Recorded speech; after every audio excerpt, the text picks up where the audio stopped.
ค่ะกราบสวัสดีFCทั้งช่องของสงกรานต์นะคะมื้อนี้จะมาสรุปเลขนะคะพี่น้องคือของช่องของสงกรานต์กับทั้งหมดมีอยู่27คลิปนะคะ27คลิปเข้า10คลิปนะคะพี่น้องเข้า10คลิปกะบ่เข้าหลายดอกค่ะพี่น้องงวดนี้เนาะบ่เข้าหลาย27คลิปเข้า10คลิปแต่ว่าสำหรับช่องน้อยๆก็ถือว่าเข้าหลายอยู่ดอกค่ะพี่น้องถึงจะว่าบ่หลายคันสมมุติว่าเป็นช่องใหญ่ก็สิว่าบ่หลายล่ะเนาะซ้ำนี้เนาะแต่ว่าก็ฝากเป็นกำลังแรงใจเด้อค่ะพี่น้องฝากกดไลค์กดแชร์ให้กับช่องของสงกรานต์ช่องน้อยๆเด้อค่ะก็เสียดายพี่น้องเสียดายความฝันเจ้าของฝันได้มือหวยออกฝันได้มือว่านสิแกงพอดีละคนตื่นสวยเนาะฝันเห็น779แล้วก็079พี่น้องแต่สื่อบ่ได้พี่น้องเอ้ยเสียดายคักแล้วก็บ่ลงคลิปอีกว่าความฝันเจ้าของคันฝันได้โตบ่ค่อยชิวเลยบ่ลงให้พี่ให้น้องก็เลยได้มาเว้าเลยได้มานั่งเสียดายอยู่ผู้เดียวพี่น้องก็นี่ก็คือบ่ได้ลงคลิปนะคะก็เลยเสียดายบ่ได้ลงให้พี่ให้น้องฝันเห็นโตเป็นโตสีขาวก็เลยบ่เสียมันเห็นเป็นโตสีขาวฝันเห็นเป็นโตแล้วก็มาฝันดีอีกว่าไปเก็บเอาอีหยังว่าซั่นแต่ว่าบ่ได้ซื้อบ่ได้พี่น้องเคืองคาย้อนว่าคำว่าเคืองคาก็เลยบ่เอาก็เลยบ่ซื้อเลยเพลินดวงสิ้นของแอดเนาะเป็นดวงเป็นสิ้นนี่ล่ะเพิ่นว่าได้เลขอยู่แต่ว่าก็บ่ได้มันเป็นน้ำดวงน้ำสิ้นเนาะพี่น้องแต่ว่าก็เอาใหม่เนาะพี่น้องเนาะมื้อนี้ก็จะมาสรุปเลขให้พี่ให้น้องฟังให้พี่ให้น้องเบิ่งว่าเสี้ยนใดเขาแน่เสี้ยนใดบ่เขาแน่แต่ว่าเฮาก็อย่าถิ่มอย่าปาเสี้ยนที่บ่เข้าก็ขอโทษขออภัยเลขล่างอย่างเดียวเพิ่นบ่เอาให้หมดพี่น้องเสี้ยนบ่เอาให้หมดแต่เสียดายหายหึ้นตัดหุกเก่าออกจังไดจังไปตัดออกเลขมา4คู่ไปตัดออกพะนะเพิ่นโทรมามื้อเช้านี่พี่น้องเอ้ยโทรมาเว้าให้ฟังมื้อเช้านี่โอ้ยหัวฝาดอยู่เสี้ยนไสว่านก็ได้ตอนไล่สดของคุณยายบุญมื้อวานมีผู้ใดเบิ่งบ่น้อค่ะพี่น้องไล่สดก็บ่เป็นไล่ครั้งแรก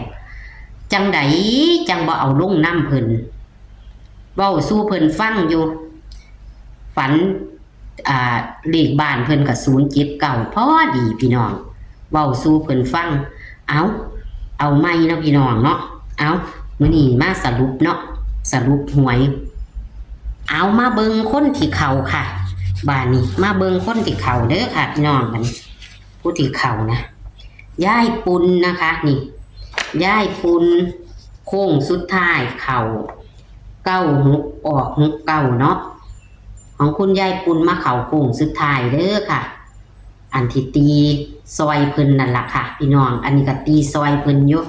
อันนี้ก็เลขเข้าอยู่อันที่ตีซอยนะคะแอดตีซอยเพิ่น96นี่ค่ะของลุงทรงเข่าตรงๆตัวนิ่นอีกต่างหากมาใหม่ค่ะรอชมเด้อค่ะของลุงทรงนะคะพี่น้อง79ตรงๆตัวนิ้นด้วยนี่เน้นแค่3หางค่ะพี่น้องเน้นแค่3หางตรงๆค่ะเลข3ตัวก็79ตัดเล่นนะคะพศขค่ะอีกผู้หนึ่งค่ะสุดยอดค่ะให้บ่หลายหางค่ะพอนิมิตให้บ่หลายหางสุดยอดให้97ออก79นะคะพศขอย่าเผลออย่าพลาดค่ะปูว่าปีให้ตัวนิ่นอีกตั้งหากนิ่น3หางเพิ่นให้97ค่ะพี่น้อง97เลขอยู่นี่กับปอดข้อกันมา6กับ9อยู่ในตารางเพิ่นทั้งบนทั้งล่างค่ะอยู่ในตารางเป็นล่างอันที่เพิ่นจับคู่ให้เป็นบนแต่เขาตัวกลับนะคะ ผู้ใดอยากทำบุญกับปูก็จังทักแอดมาได้เด้อค่ะปูก็สิได้สร้างอีหยังนี่ล่ะค่ะอันนี้บ้านนี้พี่น้องเลขทูปในบ้านพี่น้องเอ้ยมึงเนี่ยทวนพอมิ่นชัยภูมิพี่น้อง4 งวดติดแล้วเด้อพอมิ่นชัยภูมินี่4 งวดติดแล้วเด้อพี่น้องเข้าทั้งบนทั้งล่างเลยแต่ว่าเพิ่นให้เลข3ตัว69ถ้าตัดลิ้นมันก็จะ69นะคะถ้าตัดลิ้น69นะคะ6996แต่ว่าจับคู่ให้เพิ่นให้097มา79ตัดลิ้นนะคะเพิ่นบ่ได้ตัดให้เพิ่นบอกตัดลิ้นแล้วเด้อว่าซั่นของพอมิ่นชัยภูมิบ่พลาดนะคะ4 งวดติดแล้วค่ะพี่น้องเป็นกำลังแรงใจให้เพิ่นเด้อค่ะ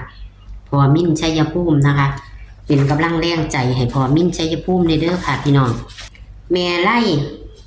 บัดใดแท้พ่อสอเกิดเพิ่น96 ปีพี่น้องมันออก69ออกตัวกลับเพิ่นฝันดีจังสี่ตอนคลิปแรกเลยค่ะคลิปแรกได้บ่ได้ว่าอยู่คันฝันดีเกี่ยวกับตัวเจ้าของเองคันบ่ออกอายุเพิ่นก็ออกพ่อสอเพิ่นเลยเข้าใจว่าสิออกอายุพี่น้องบ่รู้ว่าเพิ่นสิได้หรือบ่ได้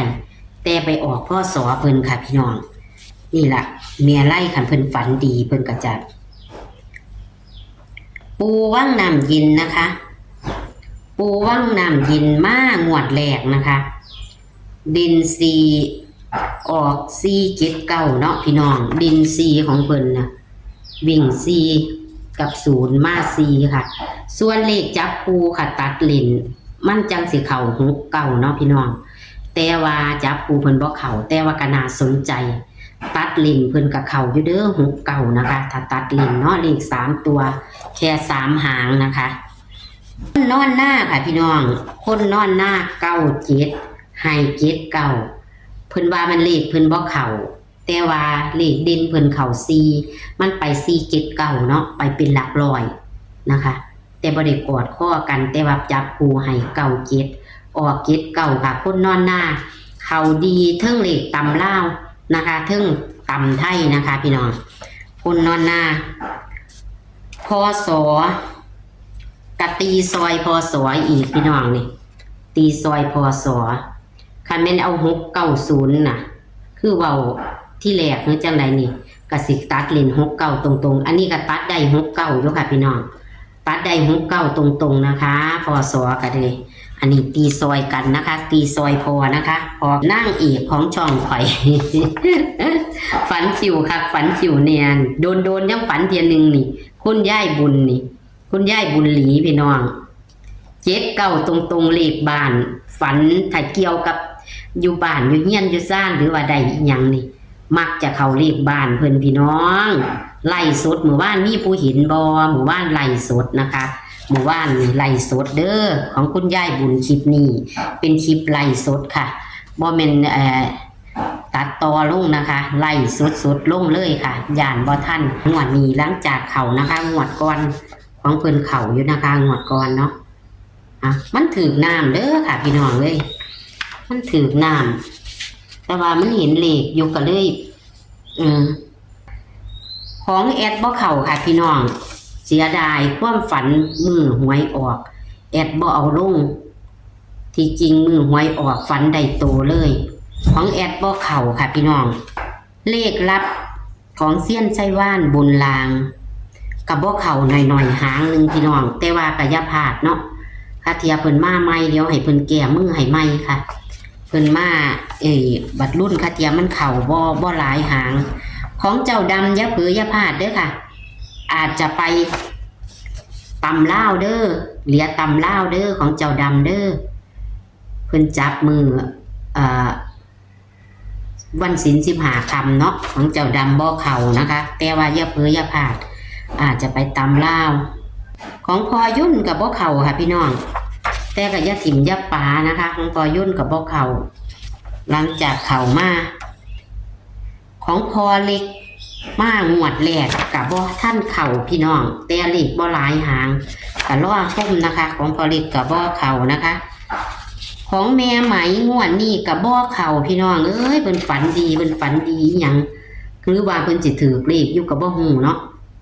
หรือว่าเพิ่นสิซื้ออยู่กับบ่ฮู้มันเป็นพศเกิดแม่ไล่นะคะที่เขาพี่น้องลางอย่างเดียวนี่อย่าถิ่มอย่าปาเด้อเพิ่นให้มาบ่หมดพี่น้องเซียนไสว่านโทรมามื้อเช้านี่โอ้ยหนอแอดเอ้ยว่าซั่นข่อยให้บ่เบิดข่อยพันตัดออกพนาวาแม่ฮุกเก่าแม่พี่น้องฮุกเก่าแม่ฮุกเก่าเพิ่นตัดออกตามต่อเด้อค่ะตามต่อใหม่มื้อเช้าเพิ่นโทรมาเว้ากับแอดอยู่เพิ่นเสียดายเพิ่นว่าอยู่โอ๊ยข่อยตัดออกข่อยเลยว่าให้เพิ่นอยู่ว่าให้เพิ่นเอาตามใหม่พี่น้องตามใหม่บ่เข้าก็ตามใหม่คัดยากเพราะว่ามันเข้ามา3งวดแล้วเนาะที่เอามาให้แอดเข้า3งวดแล้วขอโทษขออภัยค่ะของแม่ไหมกับบ่เข้านะคะโค้งสุดท้ายกับบ่เข้านะคะแม่ไหมบ่เข้าเลยค่ะมื้อนี้แต่ว่าก็อย่าเผลออย่าพลาดเอามื้อนี้ก็มีซ้ำนี้นะคะก็ขอขอบคุณทุกการรับชมขอขอบคุณที่กดไลค์กดแชร์ให้กับทางช่องของสงกรานต์นะคะตามต่อรอชมค่ะพี่น้องเลขลางอย่างเดียวเพื่อว่าหลุดแล้วอาจจะเข้านะคะเอามื้อนี้ก็ขอสวัสดีค่ะตามต่อเด้อค่ะพี่น้องขอกราบสวัสดีในมือวันที่2เนาะค่ะเอาตามต่อในวันที่16สิงหาคมเนาะพี่น้องเนาะขอให้โชคให้มานต่อไปค่ะมีเงินมีทองใส่ใจค่ะคลิปนี้ก็ขอสวัสดีค่ะ